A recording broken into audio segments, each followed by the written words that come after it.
aluno e aluna de psicologia. Na unidade de hoje, nós vamos conversar sobre algumas teorias psicológicas.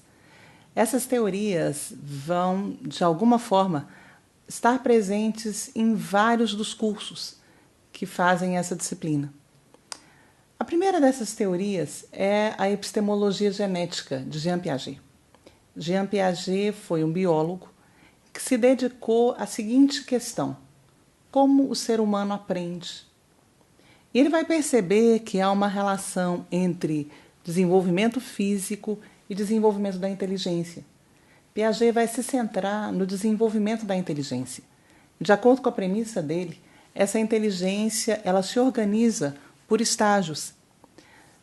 E ele vai pontuar 4 estágios no desenvolvimento do pensamento ou da inteligência: o estágio sensório-motor, estágio pré-operacional, estágio operacional concreto e estágio operacional formal. Alguns conceitos são importantes para Piaget. 3 conceitos merecem a nossa atenção. Você vai encontrar outros ao longo da unidade, mas eu queria destacar o conceito de equilibração. Para Piaget, o organismo humano ele tende a buscar o equilíbrio.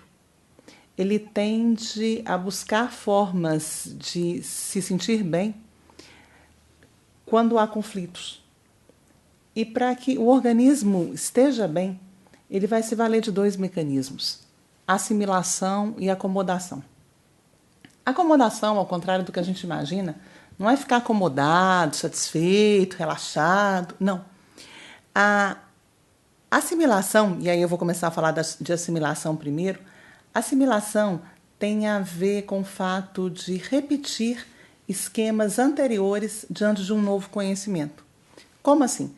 Quando você é questionado, você tende a utilizar conhecimentos anteriores ou respostas anteriores. Quando você percebe que os conhecimentos anteriores ou um modo de funcionamento anterior não responde à sua pergunta, você vai precisar de novos modos, de novas possibilidades. Estamos diante de um conceito que é o conceito de acomodação. Então, acomodar, para Jean Piaget, é tentar fazer diferente.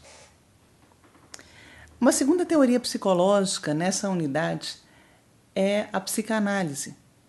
A psicanálise ela é um modo de funcionamento, ela é um método de investigação, ela é uma teoria construída pelo austríaco Sigmund Freud.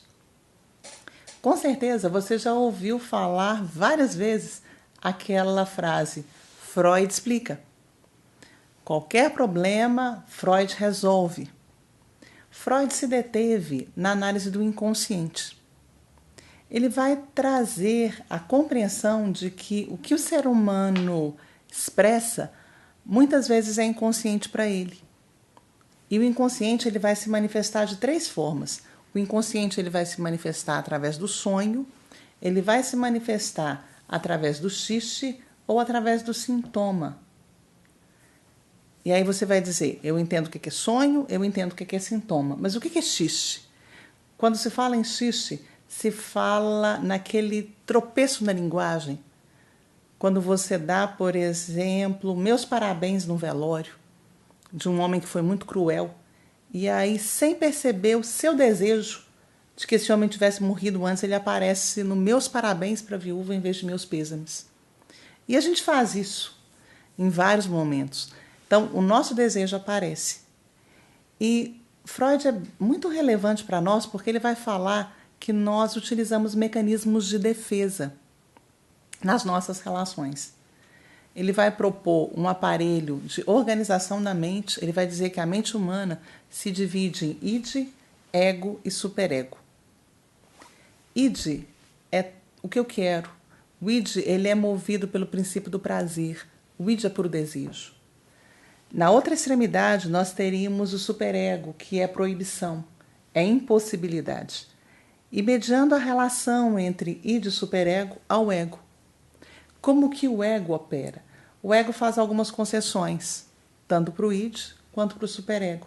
E aí entra o mecanismo de defesa.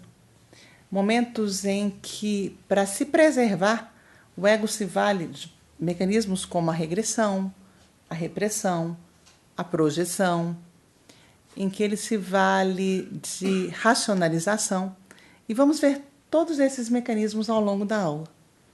E, por fim, a última escola psicológica estudada nessa unidade é o humanismo ou a abordagem centrada na pessoa, que é uma teoria psicológica criada pelo norte-americano Carl Rogers. Se para Jean Piaget o foco é a inteligência, para Sigmund Freud o foco é o inconsciente, para Carl Rogers o foco é o ser humano. Para Carl Rogers, o ser humano é um ser de possibilidades, é um ser que pode realizar o que deseja, é um ser que pode vencer obstáculos, é um ser em quem se merece apostar. Então, a marca do humanismo é a valorização do ser humano. E por isso que Carl Rogers, em vários momentos, vai receber muitas críticas, né? É como se ele considerasse o ser humano a cereja do bolo. Ou, como eu já ouvi uma vez, o último biscoito do pacote.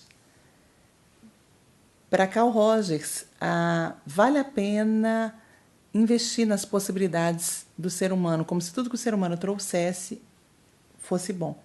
Existem dois conceitos de Carl Rogers que são bem interessantes. Os conceitos de autoimagem e autoestima. Autoimagem é como que eu me vejo e autoestima como que eu me valorizo. Eu vou me valorizar a partir da maneira como eu me vir. Se eu me vir de maneira positiva, eu vou me valorizar lá em cima. Se eu me vir de maneira negativa, eu tendo a me desvalorizar. E esses conceitos estão muito presentes na contemporaneidade. Há textos bastante interessantes nessa unidade que com certeza vão enriquecer o seu conhecimento sobre essas teorias e pensar na aplicabilidade dessas teorias para a sua área de conhecimento. Vale a pena ler os textos sugeridos ao longo da unidade e enriquecer os seus conhecimentos. Até a próxima, um abraço.